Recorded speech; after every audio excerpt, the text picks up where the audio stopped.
This is the world of harness racing, a world that started, unlike others, in the newness of America and then spread to the old world, to colorful and picturesque corners of Europe, and on to Australia and beyond, a world of truly international sport. These are some of the faces of international harness racing. Expert horsemen from Belgium, from France, from Canada, Germany,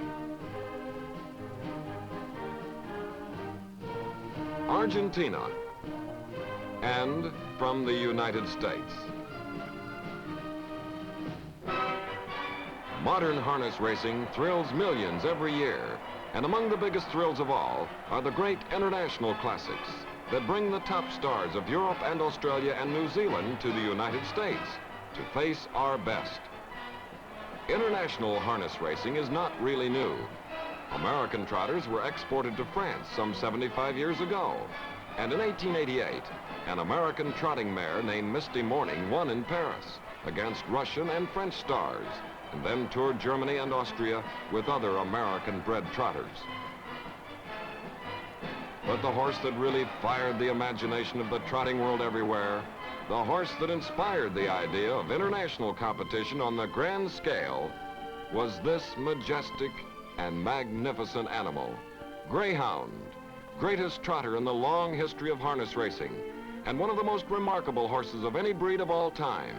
Here is Greyhound, incredibly enough, at the age of 30, 27 years after he won the historic Hambletonian, still king of all he surveys, and still the world champion trotter.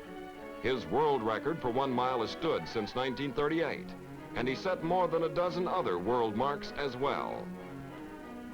Back in 1937, the Italian owners of a horse called Muscletone, an American trotter then reigning as champion of all Europe, challenged Greyhound's owner, the late Colonel E.J. Baker, to a series of match races here and in Italy. War began, and the dream of international competition faded temporarily.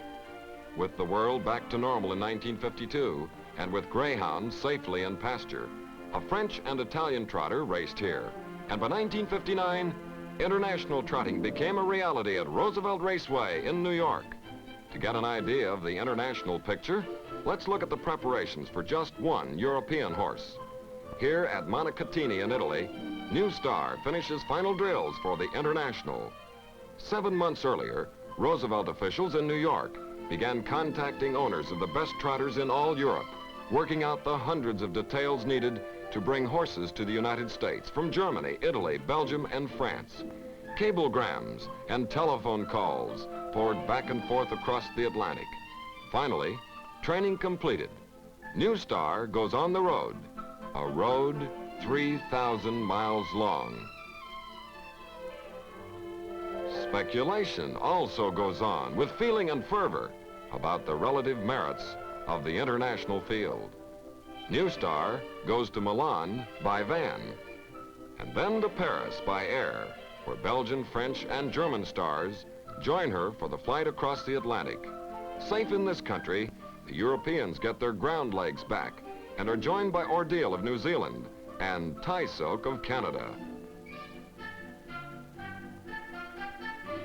Sumac Lad and Porterhouse of the United States are already on hand and waiting.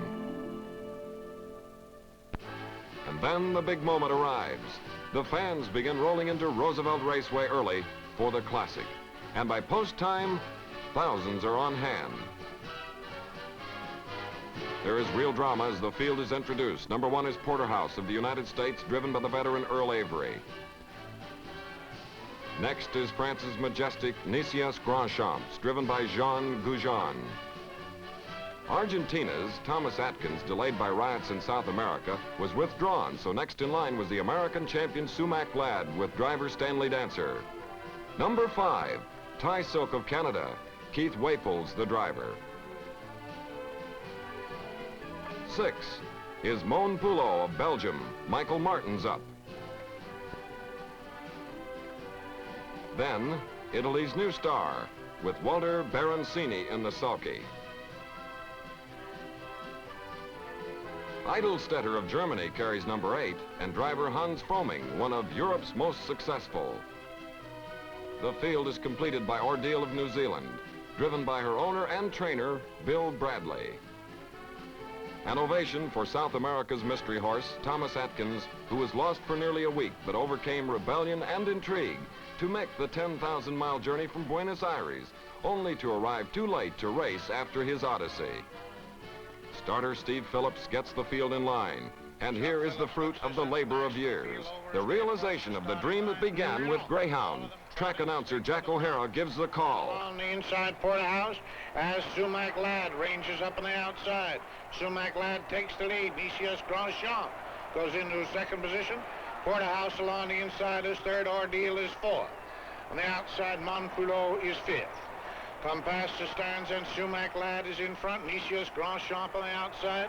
On the inside, Porterhouse now getting second. Nicias Grandchamp alongside is third. Ordeal is fourth. Montpulot on the outside fifth.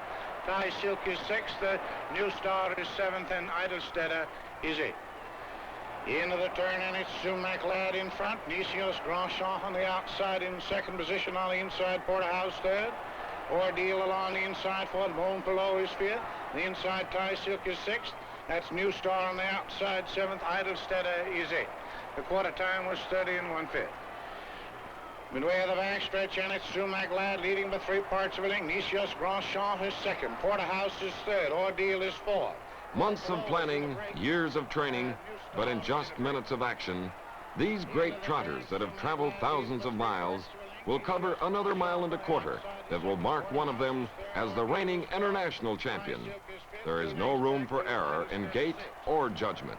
The international crown and a $50,000 purse are at stake.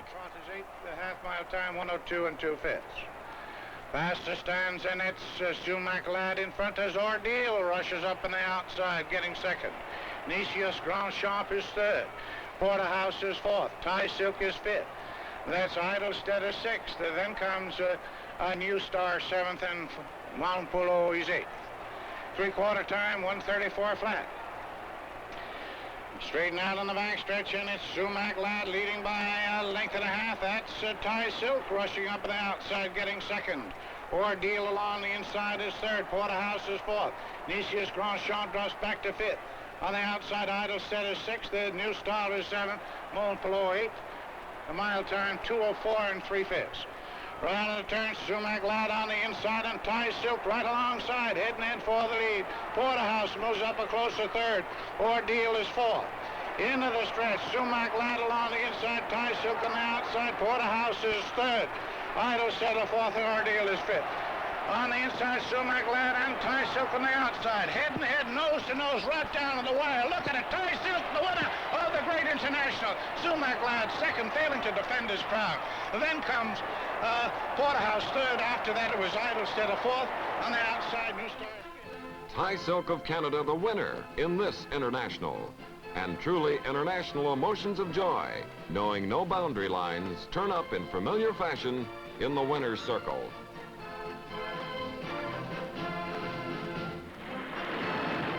The race is over, and with it, the laurels and pomp and ceremony befitting an international sports event of its stature. But 1,000 miles to the west, near Chicago, the great old warrior that started it all goes right on with life, unconcerned, possibly in the knowledge that his records and his reign go on unbroken. He is still the monarch of the realm, still the world champion trotter. And he still has memories all his own.